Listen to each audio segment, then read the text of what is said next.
Buat kalian yang masih nyari HP baru, pasti udah gak sabar kan pengen tahu HP apa aja sih yang rekomen dan baru rilis? Nah, di video kali ini dia bakal ngebahas 7 smartphone terbaik yang baru rilis di Indonesia edisi pertengahan tahun 2024. Mulai dari HP gaming yang punya performa gahar buat main game berat di harga murah meriah, ada juga yang punya kamera super canggih buat bikin konten keren. Bahkan nih, ada juga kok HP super murah meriah yang punya spesifikasi yang gak kalah saing.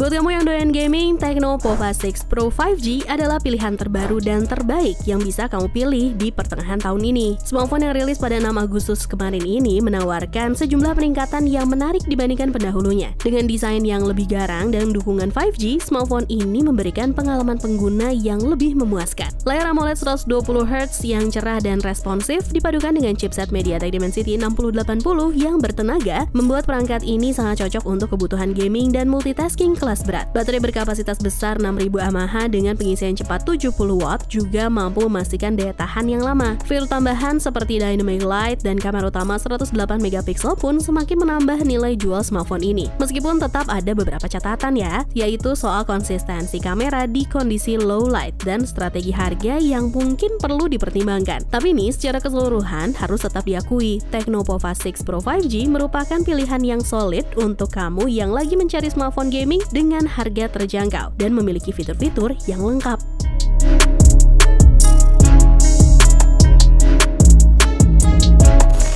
Selang 1 hari setelah peluncuran Tecno Pova 6 Pro, Realme juga meluncurkan smartphone terbaru di kelas 2 jutaan aja, yaitu Realme 13. Kalau kata Bang Bewok yang udah langsung nyobain smartphone ini sih, katanya Realme 13 ini hadir sebagai solusi buat kamu para gamers yang mencari smartphone performa tinggi dengan harga terjangkau. Ditenagai oleh chipset Snapdragon 685 yang tangguh, Realme 13 mampu menjalankan game-game berat dengan lancar tanpa lag yang berarti. Layar AMOLED 120Hz memberikan visual yang halus dan responsif, sementara sistem pendingin vapor chamber di Realme 13 ini juga mampu menjaga suhu saat bermain game tetap stabil meskipun digunakan dalam waktu lama. Baterai berkapasitas besar dan pengisian cepat 67 watt juga harus diakui menjadi nilai tambah tersendiri. Fitur-fitur tambahan seperti GT Mode dan sertifikasi IP54 rating pun semakin menyempurnakan pengalaman menggunakan ponsel ini. Dengan desain yang menarik dan harga yang kompetitif, Realme 13 jelas menjadi pilihan yang menarik buat kamu yang ingin menikmati pengalaman gaming yang memuaskan tanpa harus merogoh kocek terlalu dalam. Bahkan lebih murah dari Tecno Pova 6 Pro tadi loh.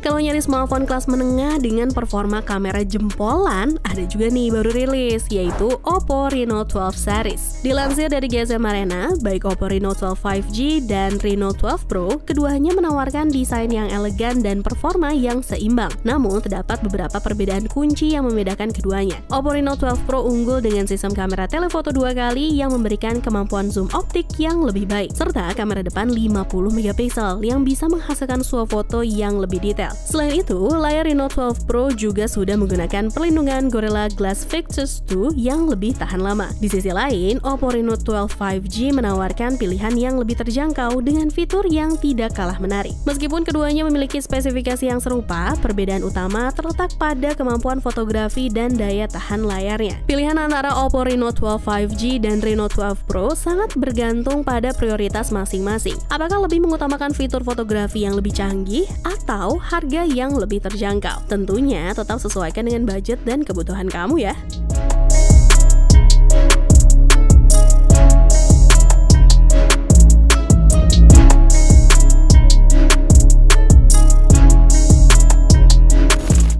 Selain Reno 12 series, Oppo juga resmi merilis 2 smartphone barunya lagi ke Indonesia, yaitu Reno 12A 4G dan Reno 12A 5G pada Jumat 9 Agustus 2024 kemarin. Dari 2 versi yang diperkenalkan, Oppo Reno 12A 4G diposisikan sebagai model paling bawah karena memang dilengkapi dengan spesifikasi yang lebih rendah. Salah satunya adalah karena jaringannya yang masih mentok di 4G aja nih guys. Untungnya terlepas dari perbedaannya nih, Oppo Reno 12A 4G masih dilengkapi spesifikasi dan desain yang identik dengan Reno 12F 5G. Kayak bagian cover bodi belakangnya yang sama-sama dilengkapi modul lingkaran yang bernama Cosmo Ring, yaitu sebuah modul yang bisa memunculkan lampu LED sesuai dengan status dan kondisi smartphone ini. Oppo Reno 12F 4G juga turut dilengkapi beberapa fitur berteknologi AI seperti AI Eraser, AI Smart Image Mapping, dan AI Studio untuk memudahkan pengguna mengedit gambar di galeri. Di sisi lain, kendati masih dikategorikan sebagai smartphone kelas menengah aka mid-range, Oppo Reno 12F 5G juga dilengkapi sejumlah fitur kelas atas seperti fitur kecerdasan buatan alias AI. Fitur-fitur AI yang dihadirkan juga mirip kayak di versi 4G tadi, kayak AI Eraser 2.0,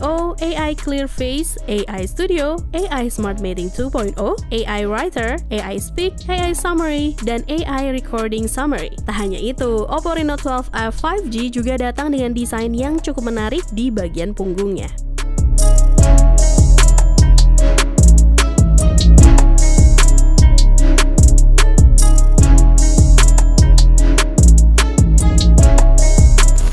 Nah, kalau nyari smartphone buat anak, Ayang sekedar secondary phone dengan harga 900 ribuan juga ada nih yang barunya, yaitu Itel A50. Itel A50 sendiri merupakan smartphone entry level dengan harga sekitar 900-an aja untuk varian terendahnya, yaitu 3/64GB. Sedangkan untuk varian 3/128GB-nya itu di harga sekitar 1 juta lebih dikit. Tapi meskipun super murah meriah, smartphone ini masih bisa menawarkan beberapa fitur menarik. Ponsel ini hadir dengan desain modern dengan layar 6,6 inci dan baterai 5000 mAh. Meskipun menggunakan chipset Unisoc T603 yang tergolong rendah, Itel A50 masih mampu menjalankan game ringan seperti Subway Surfers dengan lancar kok. Namun untuk game yang lebih berat seperti Honkai Impact ya harus realistis juga sih, dan wajar banget kalau performanya kurang optimal. Kelebihan Itel A50 antara lain memiliki desain yang menarik, daya tahan baterai tahan lama, dan harga yang terjangkau. Sayangnya ponsel ini memiliki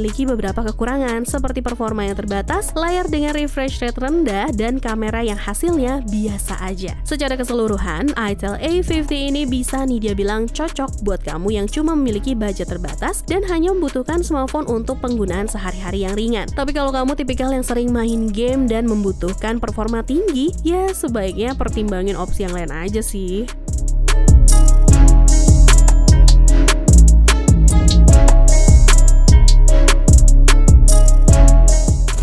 Samsung juga nggak mau ketinggalan nih, ngerilis smartphone terbaru buat bersaing di harga 2 jutaan. Ada Samsung Galaxy M15 5G. Samsung Galaxy M15 5G sendiri mampu menawarkan kombinasi yang menarik antara desain yang cukup solid, performa yang memadai, dan harga yang terjangkau. Dengan layar Super AMOLED 90Hz yang memanjakan mata, baterai jumbo 6000 mAh, dan dukungan jaringan 5G, ponsel ini dijamin mampu memenuhi kebutuhan kamu sehari-hari. Meskipun performanya tidak sekencang flagship, chipset MediaTek Dimensity 6100 Plus di smartphone ini sudah terbilang cukup mumpuni untuk menjalankan aplikasi dan game populer. Sayangnya, desain frame yang masih menggunakan plastik dan kualitas kamera yang biasa aja menjadi sedikit kekurangan. Secara keseluruhan, Samsung Galaxy M15 5G adalah pilihan yang baik buat pengguna yang mencari smartphone dengan fitur lengkap dan harga yang bersahabat. Apalagi kalau misalkan kamu bisa dapetin yang pakai bundling gaming package, karena lumayan bisa dapat kepala charger. Intinya nih ya, Samsung Galaxy M15 5G adalah pilihan yang solid untuk pengguna yang mencari keseimbangan antara harga dan fitur.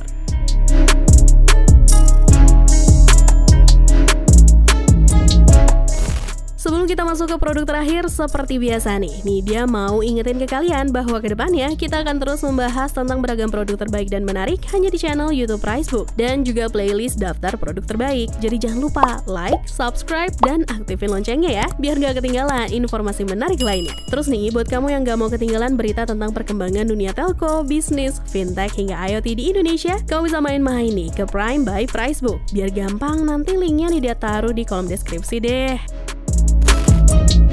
Smartphone paling baru dan yang paling bikin heboh nih baru-baru ini adalah itel P65. Gimana enggak? Ujuk-ujuk itel ini ngerilis smartphone 1 jutaan yang punya memori 8/128 GB UFS dengan total kapasitas baterai 7400 mAh loh. Kalau digabungin sama case power bank yang dikasih secara gratis di paket penjualannya, itel P65 sendiri hadir sebagai penantang baru di segmen smartphone gaming entry level dengan sejumlah keunggulan yang menarik. Fitur unggulan adalah tombol flex button yang customizable dan fitur bypass charging yang memungkinkan pengisian daya saat bermain game tanpa risiko overheating. Performa gamingnya cukup memuaskan berkat chipset Unisoc T615 dan RAM 8GB serta layar 120Hz yang responsif. Meskipun begitu, ada beberapa kekurangan seperti kualitas kamera yang masih standar dan kecerahan layar yang bisa ditingkatkan. Secara keseluruhan, itel P65 ini menurut Nidya tetap jadi pilihan yang sangat menarik buat kamu yang mencari smartphone gaming dengan harga terjangkau dan tidak terlalu mempermasalahkan kualitas kamera. Fitur-fitur tambahan seperti tombol flex button dan bypass charging juga menjadi nilai tambah yang signifikan, membuatnya unggul di kelasnya.